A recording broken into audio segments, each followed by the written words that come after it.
describe him to me. And Muslims, look at the description of your Rasul. And for some, this would be the first time you hear what your Prophet looked like. I saw a man of striking appearance. ظاهر الوضاء أبلج الوجه, radiant face, حسن الخلق, beautifully created.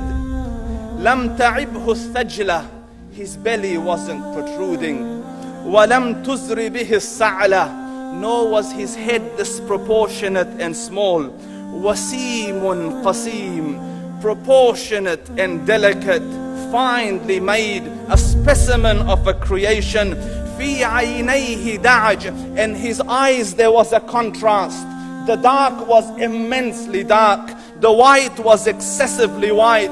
وفي أشفاره وطف, and his eyelashes were long. وفي صوته صهل, and in his voice was a natural echo. وفي عنقه سطع, and his neck was elegantly long. وفي لحيته كثاثة, his beard was full and thick. أزج أقرن, his eyebrows were arched, but they were not joined, it was separated. In summit فعليه الوقار, when he was silent, dignity covered him. وإن تكلم سماه وعلاه البهاء, and when he spoke it was audible and clear, almost commanding and overtaking.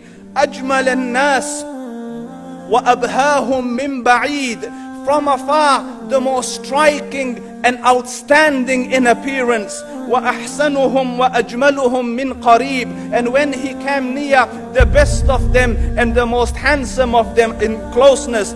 حلو المنطق, such an exalted and sweet level of logic.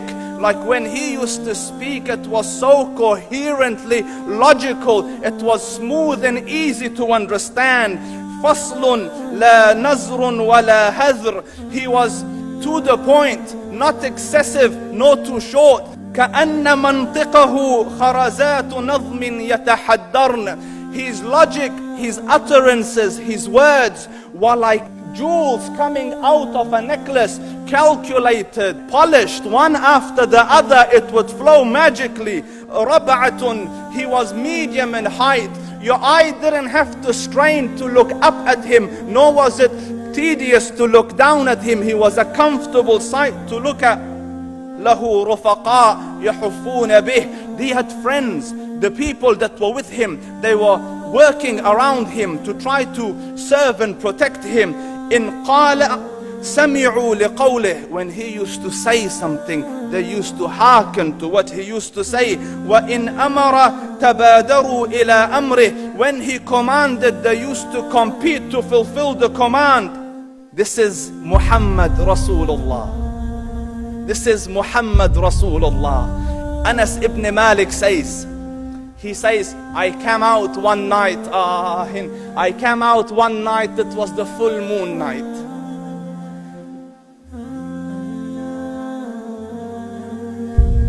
And I looked at the moon, and in the desert, understand, the moon is an awesome sight.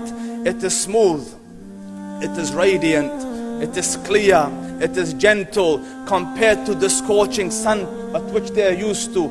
So the moon was the epitome of beauty. So he says, I came out at a full moon night and I looked at the moon and I saw it, beautiful, handsome. So I said, let me go see if the moon is more handsome or my Prophet is more handsome. Let me see if that is more beautiful or the Prophet is more beautiful. So I went and I saw him standing afar. So I looked at his face and I looked at the moon, and I looked at his face and I looked at the moon, and I looked at his face and I looked at the moon, and he said, Wallahi, he was more handsome than the moon in its entirety. That is just the look of your Rasul.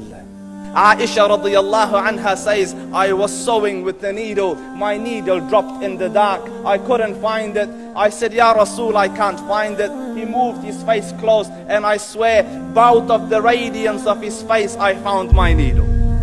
And the Prophet sallallahu alaihi wasallam was mind-bogglingly handsome, but his handsomeness was covered with waqar and jalal and hayba. The Sahaba say, when we used to sit at his feet, two feelings conflicting would come on the heart. The first one, you wanted to look at him. You wanted to behold the majesty of his face. And when you wanted to look up, shyness used to overtake you, so you used to look down. Amr ibn al-As says, I sat with him many times, but if you ask me to describe his face, I can't describe it.